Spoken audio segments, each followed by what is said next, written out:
You ever look back at one evening and realize that was the last time everything still looked normal? I didn't know it then. How could I? I'd made dinner, set the table, lit the candles like I always do when his mom comes over. Everything looked right, safe, familiar. I thought we were okay. I thought maybe tonight something would shift. Maybe I'd finally get to see his eyes light up again. Because that morning, after years of trying, after so many nights crying in the bathroom with the door locked, I saw two pink lines. I was pregnant, and I thought it would bring him back to me. So I wrapped that little test up in a silver box. Wrote 3 words on a card. This time we made it. I was going to give it to him after dinner. Let the room be filled with something soft again. Let the silence between us break. But upstairs, he was on the phone. And what I heard changed everything. Would you still go through with the dinner if you knew your husband didn't love you anymore? Tell me in the comments. I'll be listening. I stood in the kitchen for a while after wrapping that little box. Just holding it. It didn't look like much. Just a silver square with a white ribbon. But inside was everything I thought we'd been waiting for. I wanted to put it on his dinner plate, but I got nervous. So I tucked it into the bookshelf by the fireplace. Thought I'd bring it out once we'd had dessert. When the room was warm and full of laughter. I wanted it to be a surprise. Kara dropped by around 5. Just for a second, she had this way of showing up right when I needed someone. She walked and gave me a quick hug, then pulled back and stared at me. "You look different," she said. I shrugged. "Just tired." She tilted her head. "You're glowing, Marin." Did something happen? I almost told her. I almost burst right there and then. But I just smiled. Nothing big, just hopeful maybe. She nodded, gave me that knowing look, and left.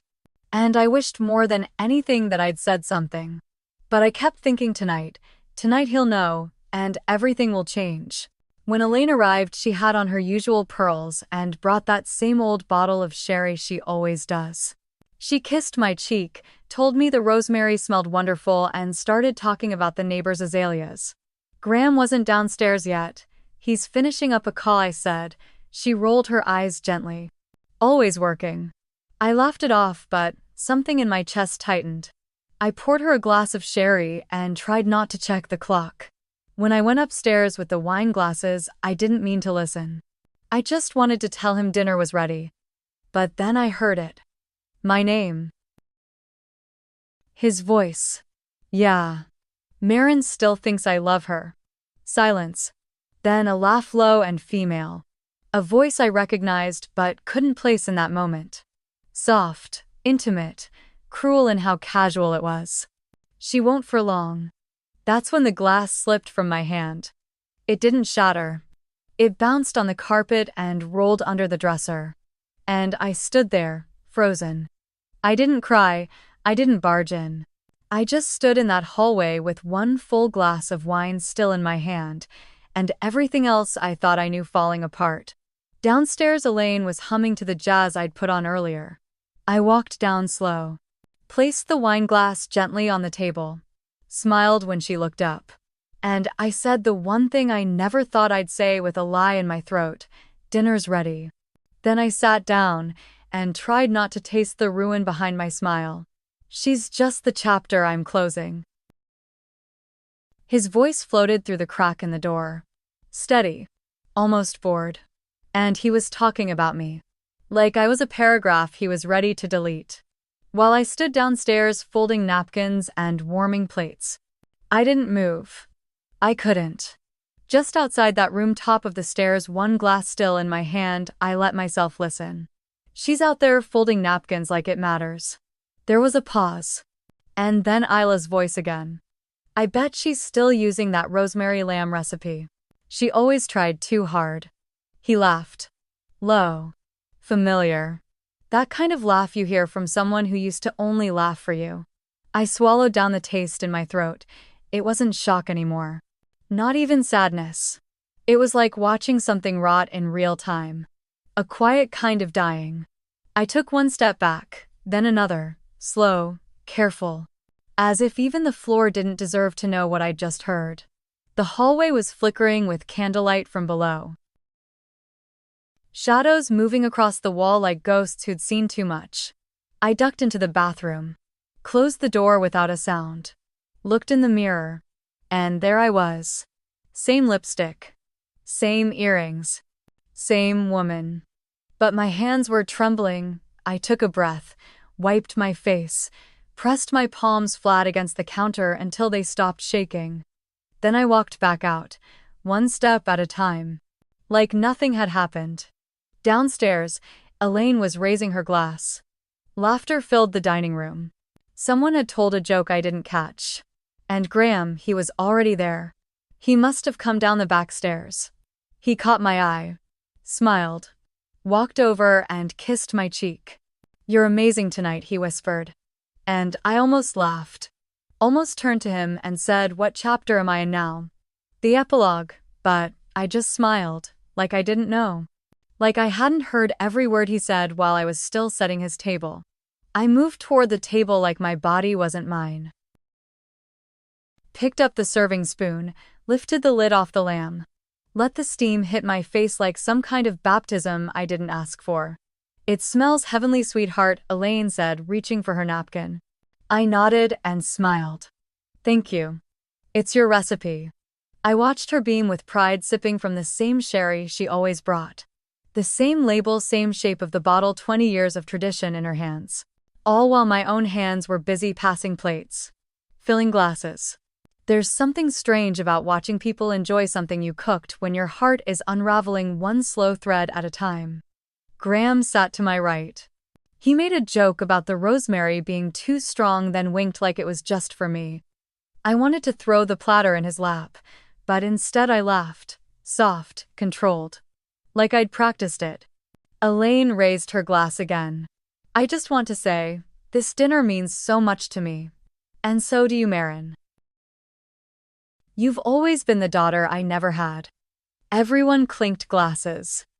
I clinked mine too, but inside, my chest burned. Not because I didn't love her. Not because I didn't wish this moment could be what it looked like, but because every kind word she gave me tonight, he didn't believe a single one of them. And worse, he thought I didn't know. I kept moving. Cleared the salad plates. Sliced the lamb, served the potatoes. Poured more wine when Elaine's glass got low. And the whole time I kept catching Graham watching me. Not in awe, not in love, but like he was measuring me, like he wondered how much I knew, and how long I'd keep playing along. I stood up to refill the water pitcher, but really I just needed a moment. A moment to breathe. I stepped into the hallway. The flicker of candlelight from the dining room spilled out onto the floor, dancing like shadows that didn't know which way to lean. That's when I remembered the box. I walked quietly to the mantel. My fingers found the silver ribbon. Still perfect. Still untouched. I stared at it for a few seconds, long enough to hear Elaine laughing at something Graham said. Long enough to wonder what I looked like to them, this smiling, serving, steady little woman. Then I slid the box off the shelf. Didn't open it, didn't say a word. I crouched by the couch and tucked it underneath, deep into the shadows where no one would think to look, out of sight, out of reach. Not because I changed my mind, but because I wanted to see what he'd do when he realized I knew how to pretend too. I stood up, smoothed my dress, rejoined the table. He reached out to touch my wrist. "You're amazing tonight," he whispered. I looked at him like I hadn't just hidden a secret, like I hadn't just made a quiet decision that would change everything. "Thank you," I said, and smiled like a woman who still didn't know better. But I did. I knew exactly what I was doing. I didn't need to confront him tonight. Not yet, because now I was watching him too. Would you have said something at that table, or waited like I did? Tell me, I'm listening. The knife felt steady in my hand. Not heavy, not sharp, just familiar. I cut slowly. One slice, then another. Let the frosting smear clean with each motion. Passed the first piece to Graham. He smiled and winked again.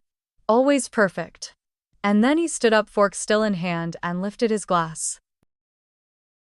I just want to say he began all smooth charm that I am the luckiest man in the room. 6 years married to the most beautiful, capable, brilliant woman I know. Elaine made an awe sound. Someone clapped. He looked at me like he believed his own lie. Like if he said it out loud in front of enough people it'd make it true. I lifted my glass and nodded. But I didn't drink. And I didn't blink. Because I knew something he didn't.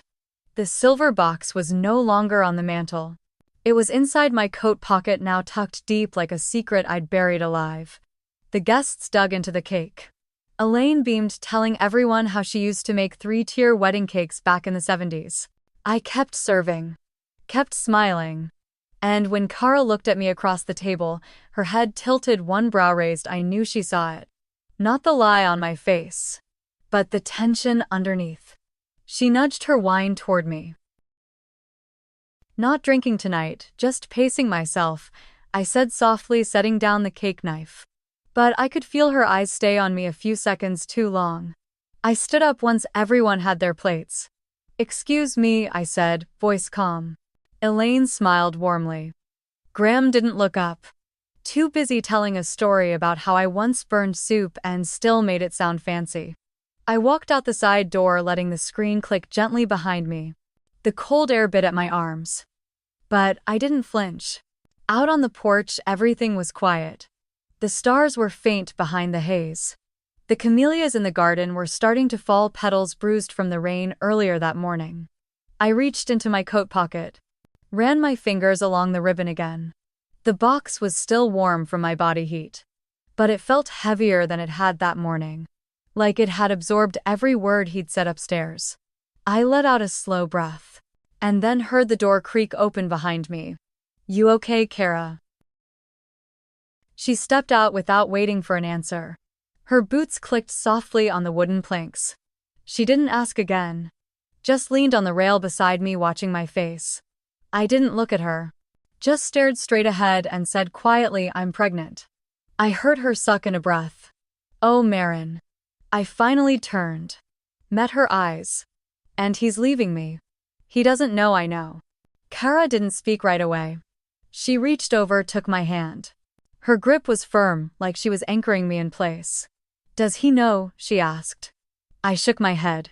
He was upstairs with her. On the phone. I heard them. Kara's eyes flashed. "You sure?" I let out a quiet laugh, no real joy in it. "He said I still think he loves me." She laughed like it was a joke. Kara covered her mouth for a moment. Then dropped her hand, her voice lower, tighter. "Are you gonna tell him?" I looked down at the box in my coat pocket. Then back at the porch window where my reflection stood side by side with the warmth of the room inside. "I will," I said. "But not tonight. Not like this." Kara frowned. "Why not?" I turned to face her. "Because I want it to hurt." The words didn't shake when I said them. They came out clean, steady. And in that moment, Kara stopped seeing me as just heartbroken. She saw what I was becoming. The porch light flickered slightly as we stepped back inside. Warmth wrapped around us again, too warm now. Elaine was finishing a story about her college days, waving her wine glass mid-sentence, her pearls glinting under the chandelier. Everyone laughed politely. Kara drifted toward the sideboard to refill her glass, but I walked straight to the dining table. The cake sat where I'd left it. Vanilla sponge with raspberry filling.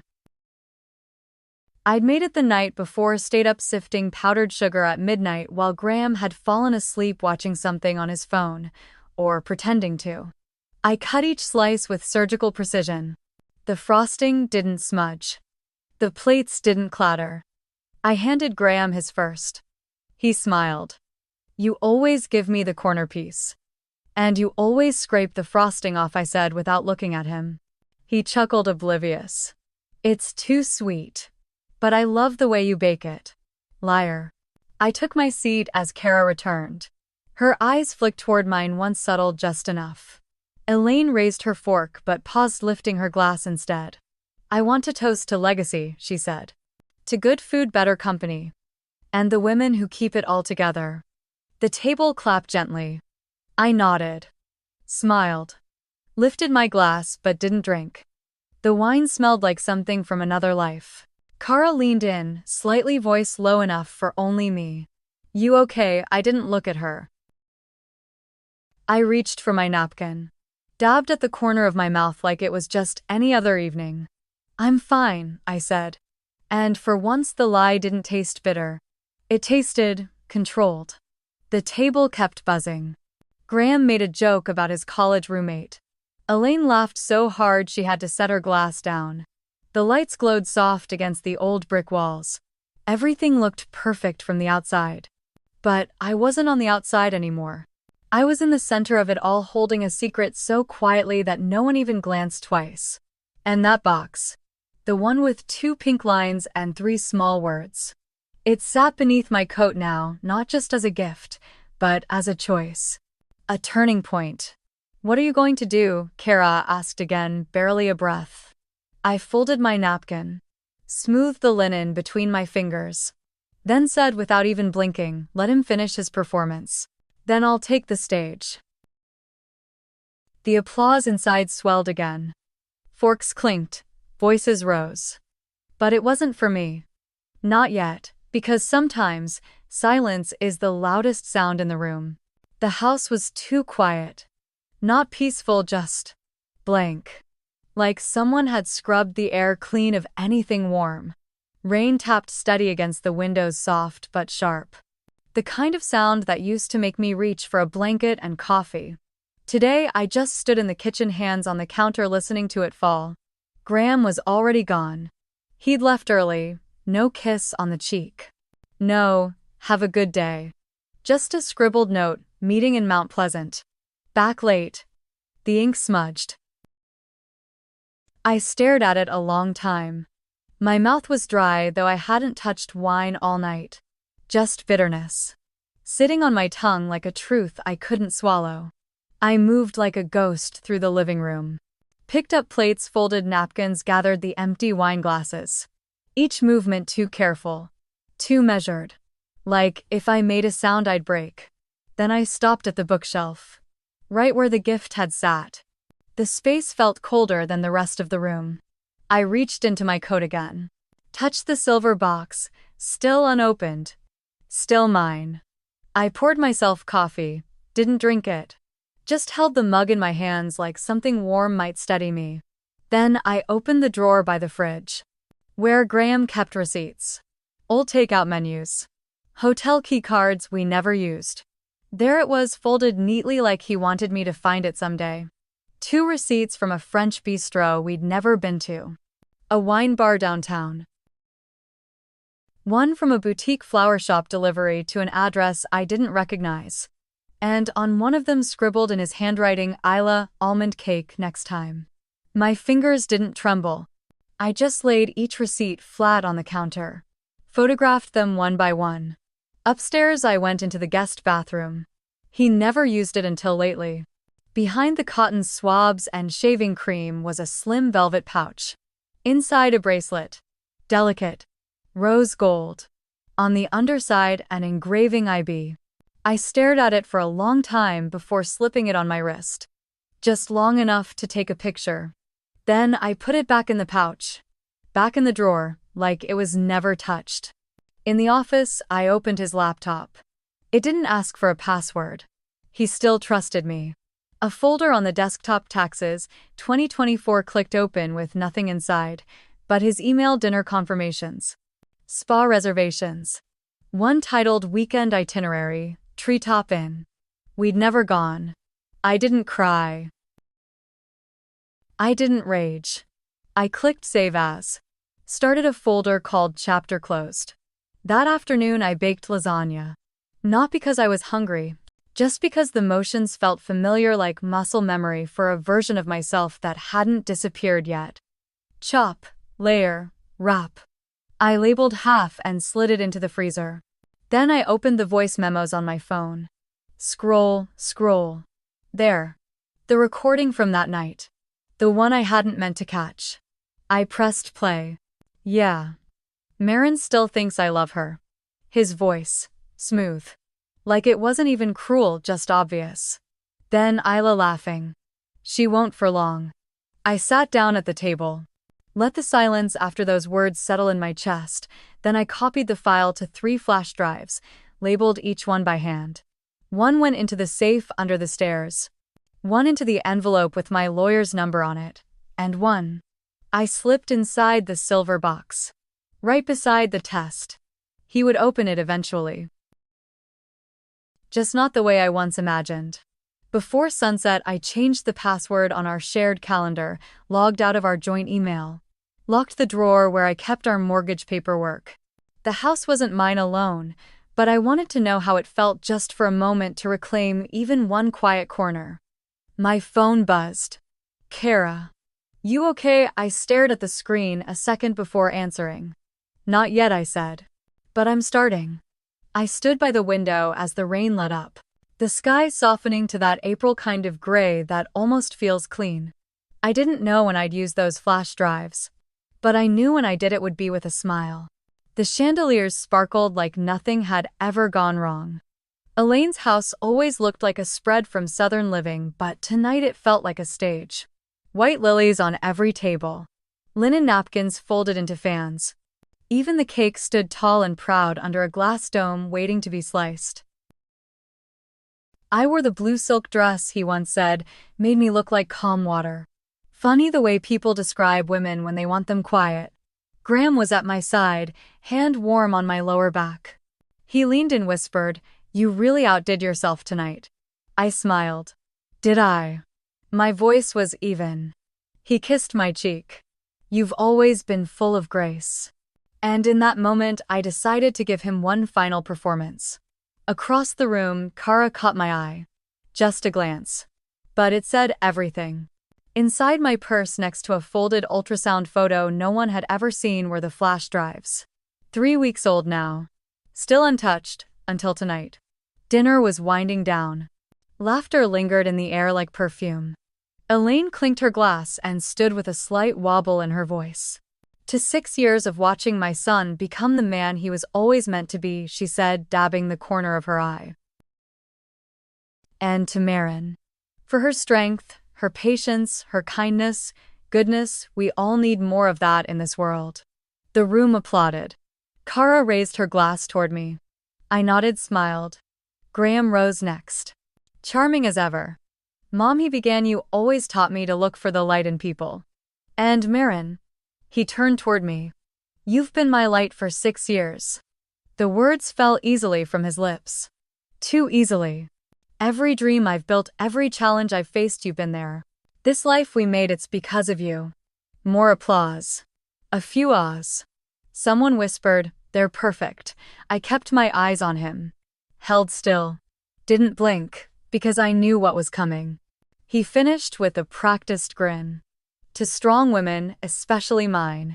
Everyone drank. And just before anyone could ask about the cake, I stepped forward. "Before we cut anything," I said calmly, "I'd like to share something from our recent past." I walked to the sideboard, opened the drawer under the television, and took out the small remote. No one said a word.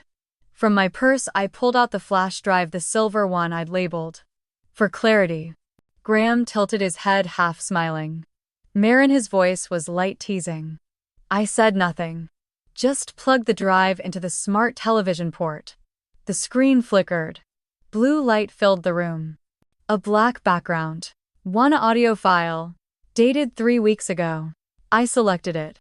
Pressed play. For a beat there was only silence. Then yeah. "Marin still thinks I love her."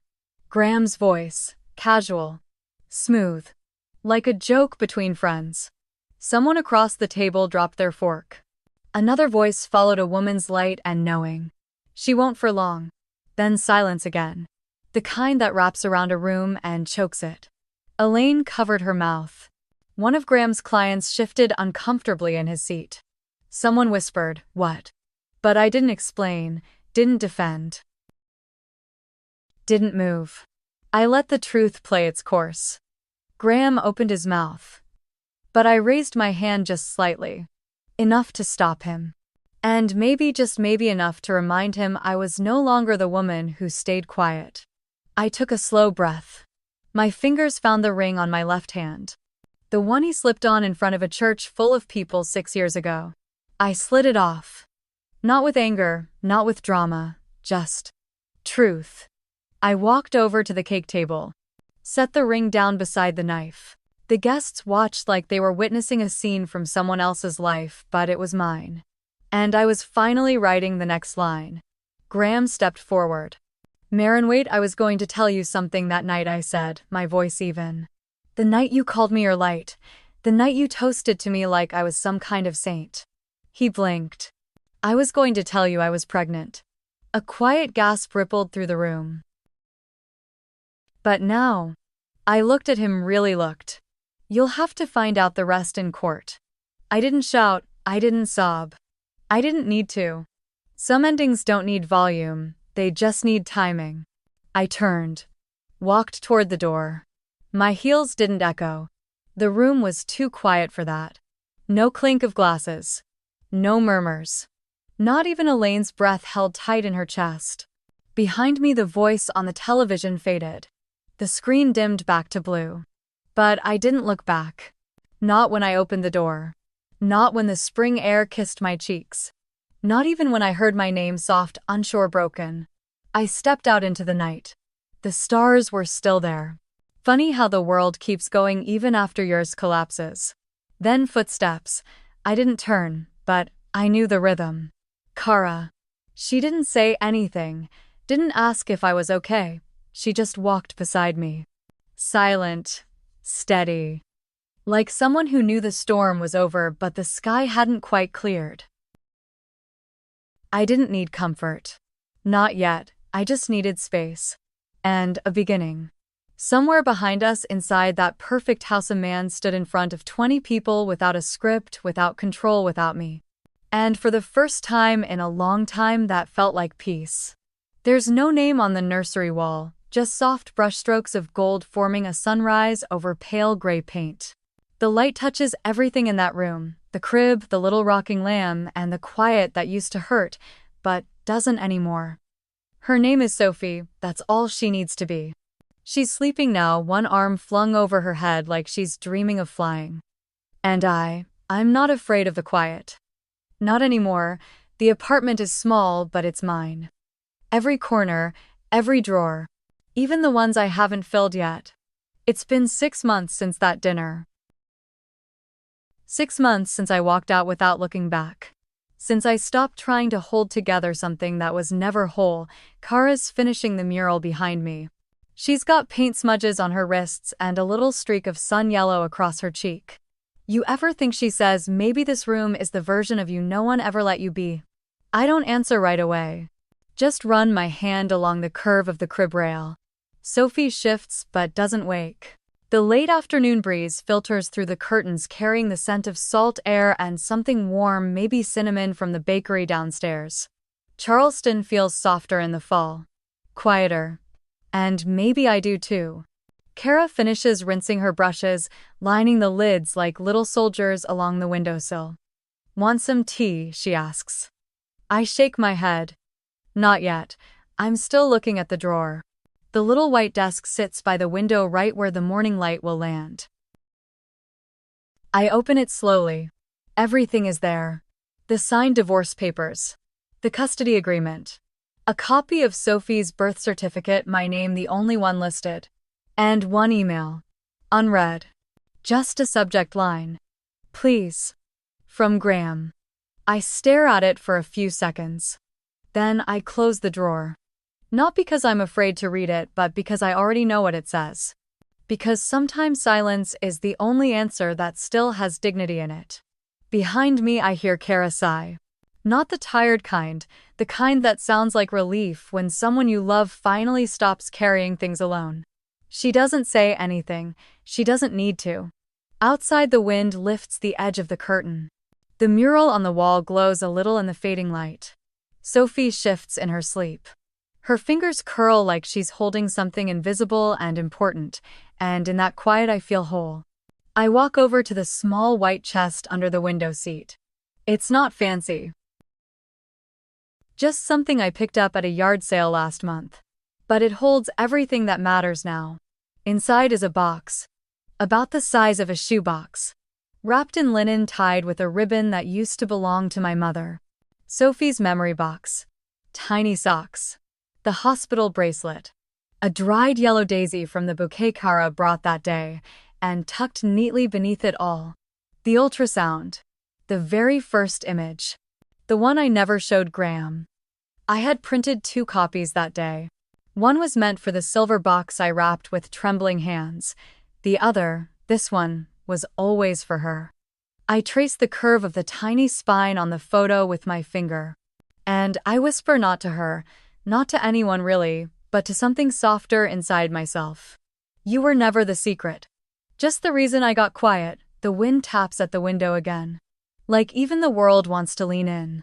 I place the photo back, fold the linen over it gently. Then I add a note, just a single card with 6 words. Your mother chose truth, every time. Then I close the lid, not to forget, but to protect, because not everything sacred needs to be shared. I never told her the first time I knew. Not exactly, it wasn't one moment, more like a slow unraveling.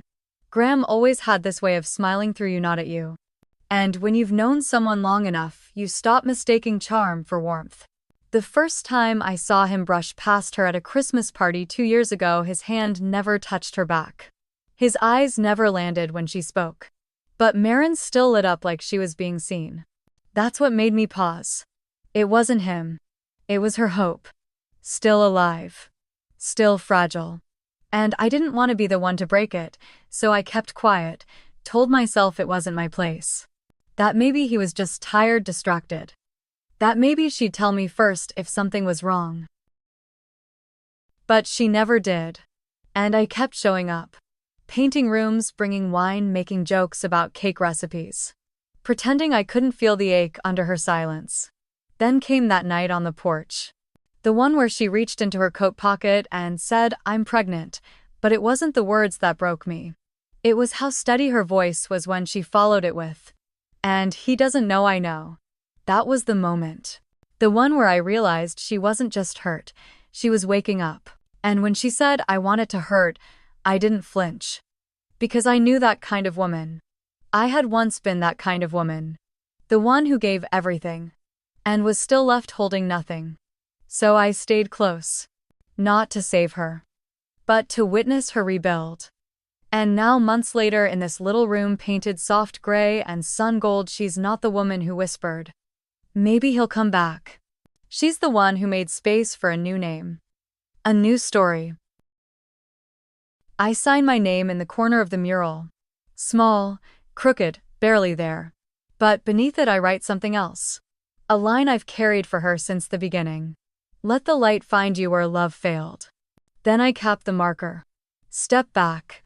And let her step forward. Because the room is hers now. The quiet too. And finally the power. Back in the nursery the light is golden now. Soft shadows crawl along the sun mural Kara painted. She signed her name in the corner, small and crooked. I told her it made the wall look lived in. She laughed, said, "Then it matches the rest of us." I sit beside Sophie's crib. She's curled on her side, one cheek flushed, her breath steady. A rhythm I never tire of. I take out the letter. Not typed, not overthought. Just pen and paper from a quiet morning last week. I unfold it. My sweet girl. If you ever wonder who you are not the echo of someone else's choices. You are not a chapter someone gets to skip. You are your own story, and I promise you will never have to earn love by staying silent. You already are enough. Always.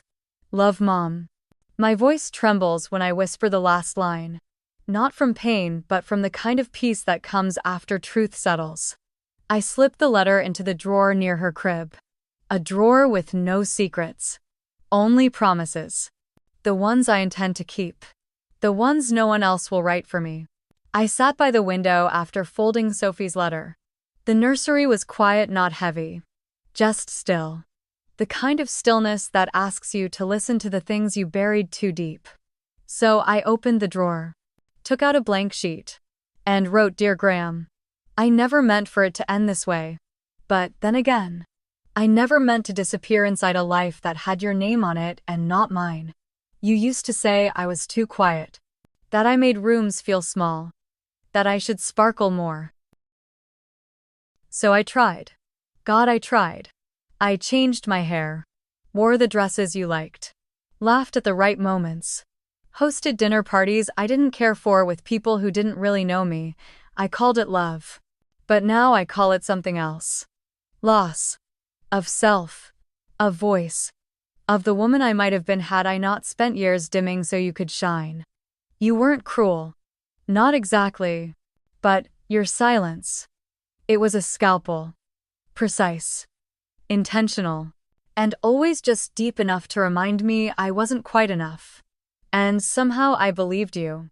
I told myself you were tired. That the stress of work was temporary.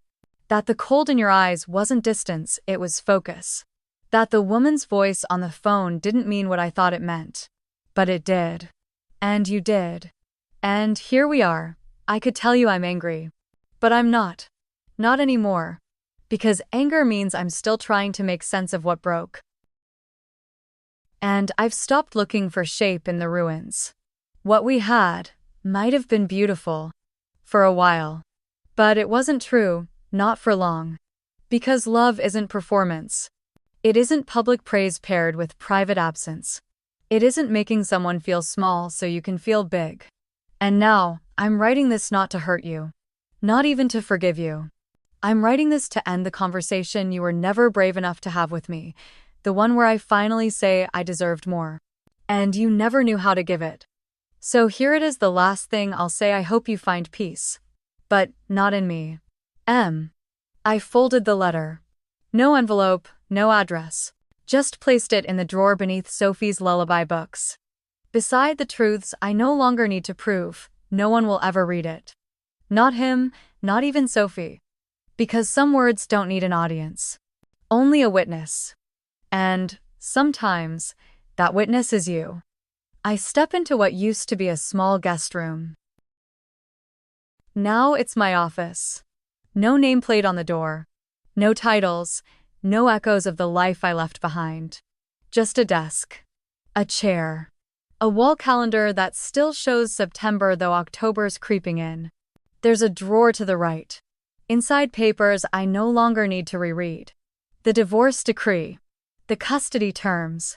A final line that reads sole legal and physical custody granted to Marin Taylor. I reach for my phone. One unread email sits at the top. Subject line, please. No name. No context. But I know who it's from. I don't open it. I don't need to. The fog rolled in early. Charleston looked like a watercolor left out in the rain, soft edges, muted lines. I had just laid Sophie down after her morning feeding. She'd fallen asleep with one hand curled around my finger. I waited until her breath settled. Then I stepped out of the nursery. The apartment was quiet. Just the hush of fog pressing against the windows.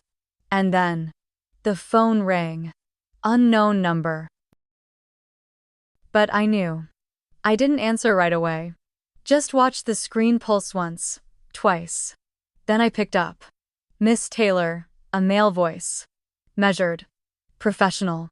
This is Daniel Hurst, counsel for Mr. Graham Taylor. I'm calling regarding an upcoming motion. I closed my eyes. Let the rest wash over me like cold water. Petition to revisit custodial terms citing undue alienation and the child's right to dual parent presence. Sophie was 3 months old. Still learning to track sound with her eyes. Still sleeping on my chest when the world got too loud. And now this. I didn't speak until he finished. Then, Mr. Hurst, I said, tone steady. You do realize the child in question is still breastfeeding. A pause. We're not challenging physical custody, only requesting legal access, periodic visitation, supervised at first. I let the silence stretch. Then I said quietly, tell your client this. If he wants to talk about absence, we'll start with his. And I hung up. 2 days later, I sat across from my lawyer, a woman named Wren Hartley, steel hair, steel spine. She didn't ask if I was sure.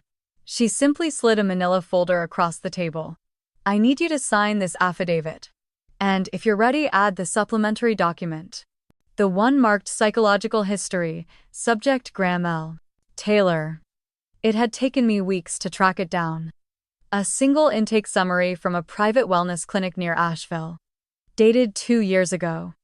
Right after the crypto crash nearly wiped out Graham's savings. He'd gone for executive burnout. Stayed for 6 days. Was prescribed a mild SSRI. He never told me.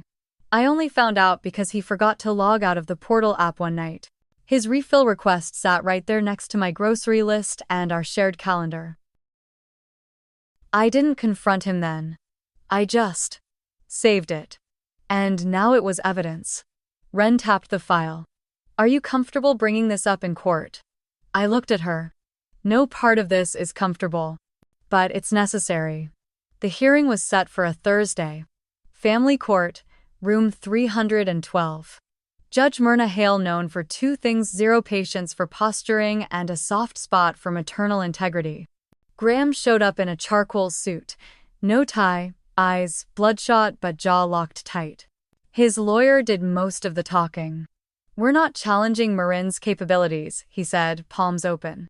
We're simply asking for structured inclusion. A child deserves to know both parents. I didn't interrupt. I didn't flinch. But when it was my turn, I stood, straightened the papers in front of me, and said, Your Honor, I have no intention of withholding love from my child. But I will not allow inconsistency to masquerade as care. Then I placed the psychiatric file on the table. Face up. Signed by a licensed therapist. 2 years ago. Symptoms of prolonged detachment, stress, impulsivity, and denial of emotional accountability. Judge Hale flipped through it slowly. Didn't say a word until she reached the last page. Then, without even looking up, she asked, Mr. Taylor, are you currently under medical advisement? Graham didn't answer. His lawyer shifted. Yes, Your Honor. But we believe that is separate from. She held up a hand, then turned to the clerk. Enter this for review. And finally, she looked at me. Miss Taylor, anything else to submit? I nodded. Opened my folder. 3 months of digital records, voicemails, texts, delivery receipts from third-party sources. She raised a brow. For relevance, I met her gaze. In case the court wishes to examine intent and priority. She nodded once, then turned back to Graham. I'm placing a temporary hold on any visitation until full evaluation is complete. And, Mr. Taylor, this court will require full disclosure of financial history and private communications from the last 5 years. Graham's head jerked up. 5. Yes, she said. 5. And I knew. He had no idea what I already had. Instead, I walk to the window and look out. The trees are turning. Yellows and reds. Everything once green now surrendering to something new. Behind me, Sophie stirs, then goes still again. I place a hand on my own heart, and for the first time in a long time, it doesn't ache. I think of that silver box. Of all the things I thought would save us. Of how I wrapped it with hope and how hope quietly changed its name. Now there's no more wrapping. No more pretending. There's just this, a woman with both hands open. A child who will never wonder where she stands. And a life finally fully hers. Maybe I was the gift all along. He just never unwrapped me right. Have you ever found your strength only after being broken? Tell us your story. Someone out there needs it.